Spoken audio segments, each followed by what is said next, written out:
I'm Emily, a 35-year-old full-time homemaker. Just the other day, I gave birth to twin siblings, John and Sarah. It took 2 days from contraction to delivery, and I was physically at my limit. But when I saw my baby, who was born with a healthy first cry, my fatigue disappeared. Originally, I was supposed to go home, but 1 month before I gave birth, my mother was hospitalized for surgery. My parents were eagerly awaiting my return home with the babies. My mom even said, even though she's recovering from surgery, it's okay for me to bring them over. But this time, we prioritized my mom's health, decided not to move back in, and do our best by cooperating with my husband. But instead of a joyful time raising our children, something unexpected happened. What I am going to tell is the story of the fierce harassment that I experienced at that time. It was the third morning after I gave birth to my twins and returned to my apartment. Suddenly, the intercom at home rang loudly. Who could it be at this early hour? When I looked through the peephole in anger, it was my mother-in-law outside the door. What? My mother-in-law? Why? I quickly unlocked the door, and my mother-in-law swung the door open and barged in. She made a loud noise when she entered the house, so when John heard the noise, he woke up, and then Sarah woke up as well. The babies had been crying a lot last night, and just when they'd finally fallen asleep, my mother-in-law completely disrupted it. She apparently came over by taxi, and I couldn't just turn her away, so I headed towards the kitchen to serve some tea and snacks. Oh my, what a mess. I can't believe my son is living in such conditions. Emily, you haven't been slacking on your chores just because you had a baby, right? My mother-in-law was like the annoying mother-in-law in a classic TV drama, tracing her finger along the windowsills to see if there was any dust. I'm sorry, but they cried so much last night that I hardly slept. I'll clean up when they calm down. As I was trying to console the crying twins, my mother-in-law swatted my hand away, took the babies, and said, I'll take care of the twins. Sleepless night? Doesn't matter. Don't slack off just because of that. Start your house chores early if you're a good wife. Despite my exhaustion, she told me to start housework immediately. No matter how much I tried to explain, my mother-in-law didn't listen and was only focused on the twins. Reluctantly, I prepared some formula milk to hand to my mother-in-law, only for her to say, What? You're feeding them formula? Any mother would breastfeed, right? What kind of unloving parent are you? I was so shocked to hear the one thing I was most self-conscious about. I nearly started crying. Holding back tears, I did as she told and began cleaning the room. Although my mother-in-law had said she would take care of the kids, she just casually soothed them. When their diapers were dirty, she seemed to hate changing them and called me, who was in the middle of house chores, to do it. I couldn't progress with my chores, and I didn't understand what she came here to do. Moreover, for the next 2 months, she came over almost every day and continued to soothe the babies, half-heartedly. This time is nothing but pain because she keeps complaining about me. I wanted to talk with my husband, but he's always dead tired after a long day at work, so I never found the opportunity. For 2 months, I endured snide comments from my mother-in-law. When she told me she wouldn't be coming anymore from the next day, I thought I was finally free. But to my surprise, she suddenly held out her right hand and said, Hey, pay me quickly! 2 months worth of transportation expenses and thanks for helping with childcare. It's normal, right?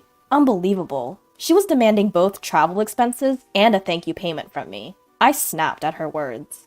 What are you talking about? When did I ask for your help? If I had asked, it would be a different story, but I never did. In fact, your presence for the past 2 months has been nothing but unpleasant. Please don't come here anymore. Saying that, I kicked my mother-in-law out of the house. Immediately after that, I packed our things and took my twins back to my childhood home. I felt guilty burdening my mother, but I couldn't find peace if I stayed here. On the other hand, my mother-in-law went and spilled everything to my father-in-law and husband. She painted herself as the victim, saying that despite all her efforts, I had spoken harshly to her.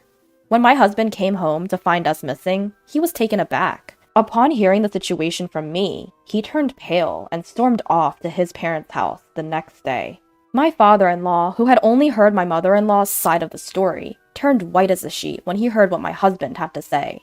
Oh no, what have you done, dear? He suddenly turned on my mother-in-law, his face a mask of fury. My father-in-law is usually a mild-mannered man, and he rarely gets angry. Even my husband had never seen him so mad. My husband was at a loss for words, and my mother-in-law was flustered. What? Why are you so mad? Isn't the one at fault her? After all, I went out of my way to reduce her burden of childcare, even spending on travel expenses. Why should I be the one getting scolded?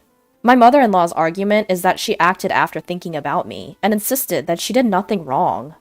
No, you don't understand anything. Do you know who her grandfather is? While trembling with anger, my father-in-law stared at my mother-in-law with his eyes wide open. Who? You mean the scary-looking old man who came to the wedding? I remember you bowing and scraping to him, but what about him? Don't tell me. You're being threatened by that old man? No! That man is the chairman of my company.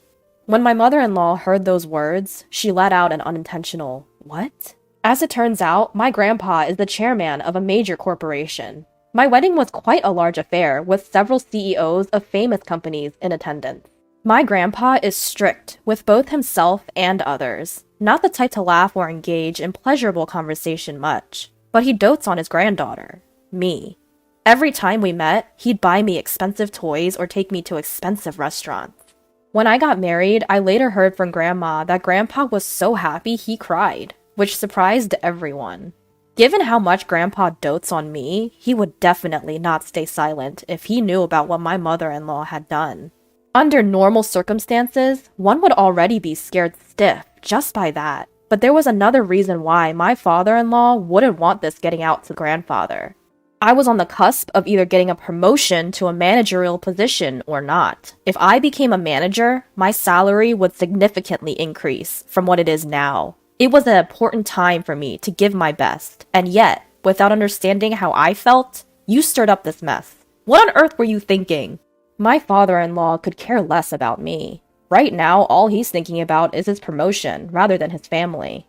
My husband, who knew his father's true intentions, seemed to be deeply disappointed that he didn't think about the twins and me, even though he was his own parent. He said, "Enough is enough. I'm disappointed in my dad who only thinks about himself, and shocked at my mom who's been bullying my wife. Just stay out of our lives." Hearing her son's words of disownment, my mother-in-law rushed towards my husband with an incredible force. "Don't joke around. You're the heir to this family. I won't let you abandon this house. I'm going to go to Emily's place and talk some sense into her. She is our daughter-in-law, after all. She needs to handle the household properly." Upon hearing this, my father-in-law said to his wife, "You're not planning on barging into Emily's parents' house, are you? Don't do anything that rash. I'll lose my chances of a promotion. Don't interfere." Upon hearing these words, my husband left his family home without uttering a word. He came to my parents' house on foot, explained what had happened, and apologized. Her husband's face looked sad rather than angry. I can't believe my own parents are like this. I'm sorry. In response to my husband, my parents didn't say a word. "Come on, let's eat dinner since you're here," they offered. "That's right, James. You can stay here for the night if you like. Our house is close to your apartment. You can just bring a change of clothes." At first, my husband was hesitant because of the kindness of my parents, but after a long time, he wanted to relax with the twins and decided to stay at my house. It's been a while to have a relaxing time with family. Seeing my husband cuddling our crying twins was quite endearing. When it came time to sleep, the twins were sandwiched between me and my husband. I wished that we could always have such peaceful times. But I knew my mother-in-law would not stay silent. Deep down, I feared she might show up suddenly. But at that moment, nobody imagined that she would strike so quickly. The next day, while my parents were at work, the doorbell at my parents' house rang incessantly. I had a bad feeling about this. When I peeked at the intercom, to my surprise, my mother-in-law had shown up, unannounced. "Open the door! I know you're in there! Give me back my grandchildren!" She kept knocking on the door, saying those words. My mother-in-law rang the intercom repeatedly while banging on the door, and the twins were crying so much. I was almost going crazy, but then a person opened the front door for me. "Finally, you opened the door! Now quickly hand over the twins to—" "Wait, who are you?" The person who opened the door instead of me was my grandfather. "Who do you think you are, banging on someone's door like this? How rude!" Whether my grandfather was angry or not, he spoke with a stern voice to my mother-in-law. As expected of my mother-in-law, she looked dumbfounded and couldn't say anything because he spoke to her with such a voice. "Wait a minute. You can't be the chairman my husband has mentioned, can you?" My mother-in-law, Her voice was shaking. Asked my grandpa. Huh. Oh, now I remember. Are you James' mother-in-law? I didn't recognize you because you didn't introduce yourself at the wedding. My mother-in-law had been entirely against our marriage. She felt as though she was losing her son she had raised so carefully, and she adamantly refused to attend the wedding. However, the people around her managed to persuade her to attend the wedding, but I heard that she didn't say hello to my relatives at all and just sat in the waiting room with a sullen expression. So it's no wonder my grandpa didn't recognize her. When he realized she was my mother-in-law, my grandpa's face turned even more intimidating, and he stared at my mother-in-law, who was trembling. I had previously told my grandfather everything I had been through. He probably expected my mother-in-law to burst into the house, which is why he had been staying here for a while. Well, the real reason was that he wanted to see the grandchildren I had given birth to. But he hadn't expected such an early assault. I didn't come here to bother you, Emily. I just came to see the twins because you brought them here without telling me. It's cruel not to tell me, isn't it? She insisted that she just came to see the twins and not to harass me. However, I couldn't believe the words of the mother-in-law, who had been banging on the door and pressing the intercom repeatedly, yelling to give back her grandchildren. Is that so? But didn't you tell your granddaughter earlier to return my grandchildren? Since when did they become your possessions? Even my mother-in-law couldn't ignore these words, and she argued back. What are you talking about? Those kids are the grandchildren of our family. Especially John, who was the heir. They are rightfully our grandchildren, not yours. Yes, the only reason she doted on the twins was because they were the heirs. She also loved Sarah, but John, being the heir, was her favorite. I see. I understand your affection for the twins, but is it right to neglect their mother, who was exhausted after childbirth? You forced your way into her home, which is quite a terrible thing to do, isn't it? My mother-in-law was taken aback by these words and began to look pale again. Wait, you're not going to tell my husband about this, are you? He specifically told me not to come here. I can't let him find out. Even though my father-in-law was strongly advised my mother-in-law not to come here, she came here on her own will. If her husband found out, she might even be got divorce papers. So she begged him to keep her visit a secret. But there was no way he could accommodate such a request. He said to the flustered mother-in-law, "What are you talking about? There's no need to hide anything, especially if there's something to feel guilty about. I'll let your husband know that you came to visit us. Now, be sure to make an appointment next time you come, okay?" Leaving these words behind, he closed the front door. Normally, my mother-in-law would have knocked on the door many times and pressed the intercom many times. But now that the grandpa, who was the chairman, is at home, it seems that this time she went home quietly. She didn't say anything about her abrupt visit to my family's home, but my grandfather later summoned her husband to his office and explained what had happened. Despite having been emphatically told not to go to our home, my father-in-law was visibly angry that his wife had done so anyway. I deeply apologize for my wife's thoughtless actions. I'll make sure she never does anything like this again. He apologized sincerely to my grandfather. My father-in-law was sincerely apologizing to my grandfather. He had to apologize for his promotion. But my grandfather wasn't so naive as to fail to see through my father-in-law's true motives. True, what your wife did is inexcusable. But don't you share some of the blame? You seem to only think about immediate concerns and don't pay much attention to those around you. There's a lot of dissatisfaction with you at the workplace. I can't possibly promote someone like that. In the end, my father-in-law's promotion was taken off the table. Thinking that he couldn't get promoted because of his wife, my father-in-law went home, gave his wife an earful, and slammed down a completed divorce paper on the table before packing his bags and leaving. Until now, my mother-in-law has lived only on my father-in-law's salary, so if he abandons her, she will not be able to live in the future. She tried to persuade him, but it was too late. The damage had been done and was beyond repair. All of this happened because of that woman. She should never have married my beloved James. I can't forgive her. I'll never forgive her. Having lost everything, my mother-in-law went on a rampage and stormed my parents' home. She banged on the door and shouted at the top of her voice, "I've lost everything because of you. If only you weren't here. Give me back my grandchildren. Give me back James." It was already past 9 p.m. It's extremely insane to bang on the door while yelling at a time like this. Unable to endure it any longer, my husband called the police.